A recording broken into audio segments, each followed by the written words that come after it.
Hello everyone, Christina Garrison here, and today I'm going to talk about how to file I-130, which is petition for your alien relatives, and what it does. If you will be able to file for your either your mom or your dad, both parents, son or daughter, or your spouse, and it's just a picture right here. Okay, let's get this started. If you see right here, it says right here the I-130, which is petition for alien relatives. Just click on that and it says file online, and it says right here in the website, see, sign in. I already have my account and password, so if you don't have this, you gotta make one. It needs to be an active email, which is you've been using for daily basis, or you've been checking on it every other day or every day. See here, sign in. And it's very important. See, it says here, enter your verification code, which is they're sending it to your email. So I'm gonna check it one right here. So this is all the forms here that you can petition online. I did the application, I did a citizenship 2018, so it's been 2 years ago, and it says right here, just click on that and start a form. Okay, it says eligibility. So this is your choices here, guys. It's either your spouse, your unmarried children, your sons or your daughters, or your unmarried sons or daughters any age, or your brothers or sisters.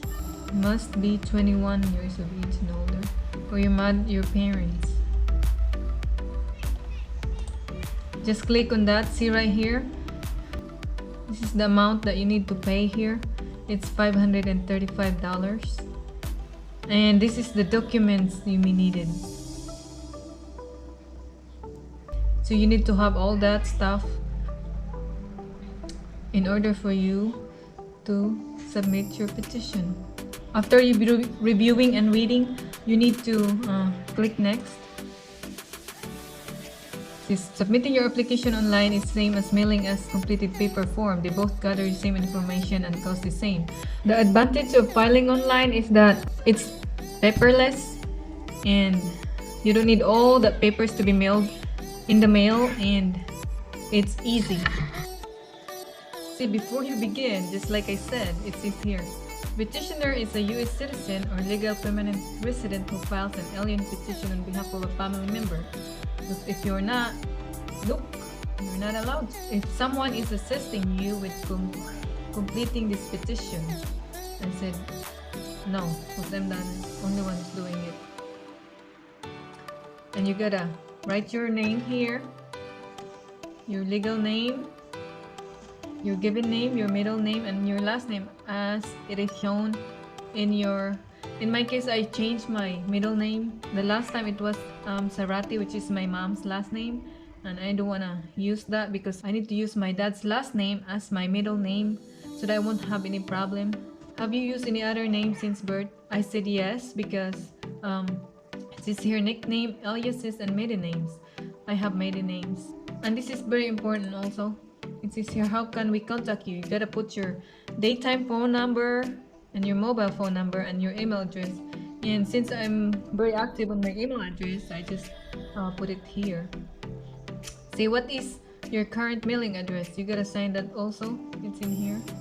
Do you live at your current mailing address? It's up to you if you do, and I did, so I just put yes in that. Where have you lived during the last 5 years?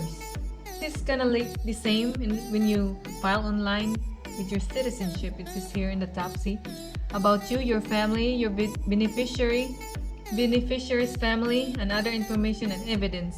It's exactly kind of like how you file citizenship online. See, your gender and your ethnicity, Hispanic or Latino, so I'm not I just picked that one there. And what is your race? Since I'm from the Philippines, I picked the Asian one.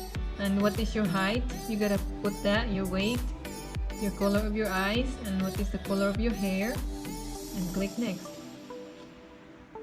It says right here, where have you worked for the last 5 years, and you gotta put your employment records in here, then all sorts of stuff. Even if you're working 3 years here and 2 years there, you gotta put on that in here. It's very important. And what is your current immigration status? Since I am a US citizen, I put here I am a US citizen and click on that. And where did you gain your lawful permanent resident status?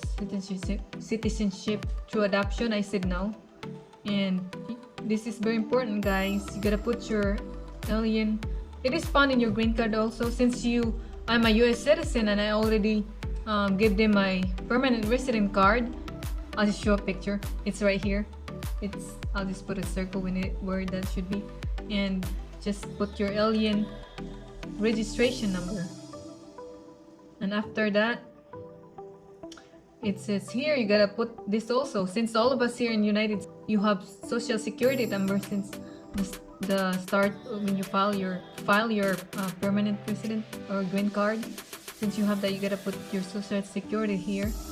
And what is the date of your birth? You gotta put that here also, and the country of your birth and town and so forth. Oops. Since I didn't put mine here, it's wrong, so it can't go through the next page. So I'm just gonna go through right here to your family. So what is your current marital status? You gotta put stuff on that too. Since I'm married, I put this one right here. The next. I'm already done filing all this stuff here. I got this done like the last December to my mom. And since my dad cannot travel anymore, I just I petitioned my mom, and I cannot type it again since I'm done with it. I'm just showing you guys how it is done. All right. If you're petitioning your mom or your dad, both of them, you need to do separate. What I mean is, you need to file for each person, not just one page here. It's to your mom, you gotta do your dad again. So it's not just one. Do one in each person. I mean, see the given name. What is your name of your parent? This one right here. Fill up that.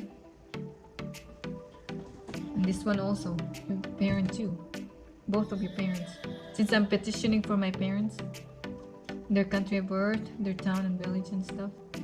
File all this stuff in here. See, whom you are filing this petition for. Are you relationship? Since I'm petitioning for my mom, should be a parent. That's why it says here parent, because you can only petition one form in each person, not two, so only one. See, have you filed petition for beneficiary? I said no.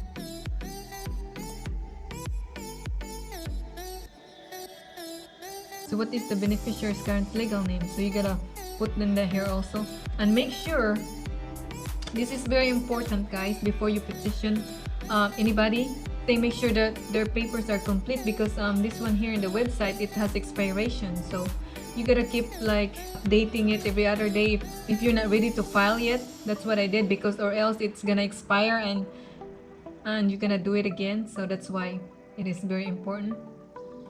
And just like I said, before you petition anybody, make sure that their papers are complete, like their birth certificate, it says right here, the evidence. I'm just gonna click on this. All this stuff right here, like this child's birth certificate, child's and proof of marriage of child's mother. Make sure you have all these evidences before you file anybody. Proof of legal name change, since I have this through my court order. It's one right here. I have this. See, it says here, if you're not provided evidence, your petition processing may be delayed. That's why it's very important you have all your evidences complete in order for your papers to get done fast as it could be. So your beneficiary's current marital status. Since my mom's married, she's married to my dad, so I'm just gonna do that.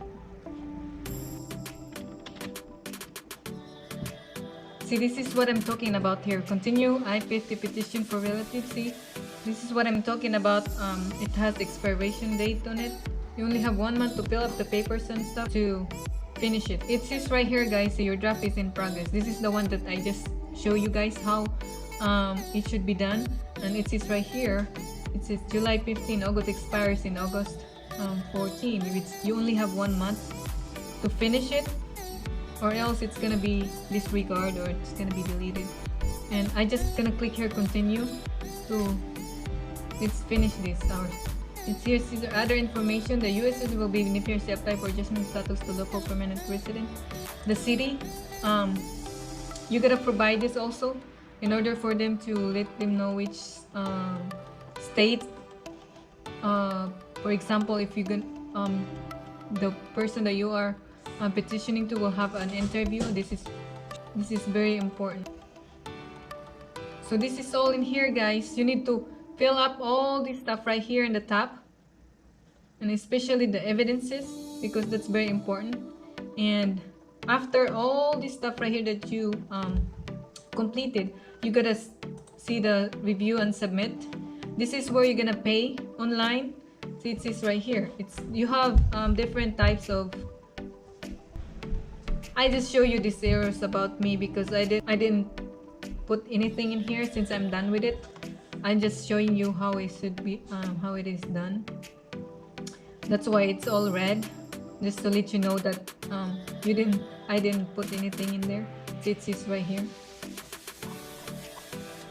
See, that's why it's red, because it's review and submit. That means you need to take actions on this. And when you pay, many people probably asked how you sign it, how to sign it. Or you gotta put this your full name, and you agree to their terms and conditions. And it's either you pay it by card. And if you have any questions, I'm not really expert on legal information and stuff. I'm just showing you how I did mine online. And if you have any questions, just call their number here. You can contact them. It's either by, see, these guys, if you need help, just contact them. I hope this helped you on how to file I-130 petition for alien relatives online. And please don't forget to like and subscribe to our channel, and see you again next time. Thank you for watching. Bye.